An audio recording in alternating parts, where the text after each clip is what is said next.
Bomasepala ba bangata profensing ba na le diphephetso tsa phano e fokolang ya ditshebeletso mmoho le tlhokeho ya botsitso.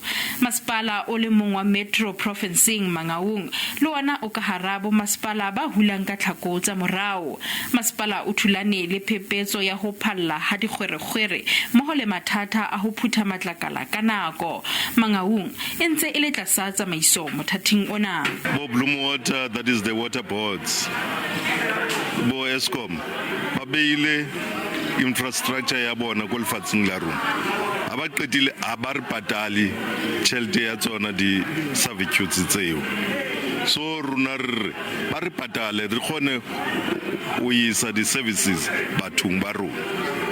The provincial and national government, they must begin to pay us. SAMWU Ditaba ya bomasepala ba hlolehang ho lefa matlole a fapaneng a kenyeletsang a kalafo le la ho beha meja fatshe e siya basebeletsi tlokotsing. En re ka bontsha hore maemong ao a o se patale ama basebetsi ba rona hobane basebetsi ba rona ba ntsha ditjhelete di a hulwa megolong ya bona hore ha ba tswa ba ya pensioneng ba be le seo ba ka yang ka sona hae, mme bomadima be ke hore nako e ba leng hae a ba kgone ho fumana tjhelete tsa bona hobane dimasepala ntse di sa patale, mme re dutse le basebetsi ba eleng hore ba hlokaetse malapa a bona a kgone ka fumana ditjhelete tsena.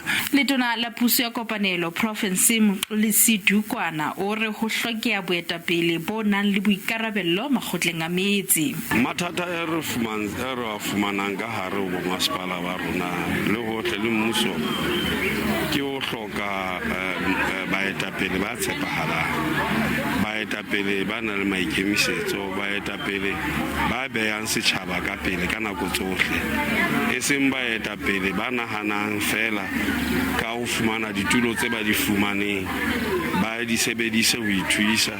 Ketapele e tlang ka mora rona ba kgetha ketapele e leng hore e tla beya SALGA ka pele, e leng hore e tla thusa dimasepala tsa rona hore di ntlafatse ho ya ka mokgwa re sebetsang ka teng, hobane ka nnete o di general walla ke di financials tsa rona kapa o yalla ke di findings tsa rona jwalo ka dimasepala. SALGA e tlo kgetha boetapele bo tlo etella pele SALGA dilemo tse 5 tse tlang. Makgala Masteng, SABC News, Bloemfontein.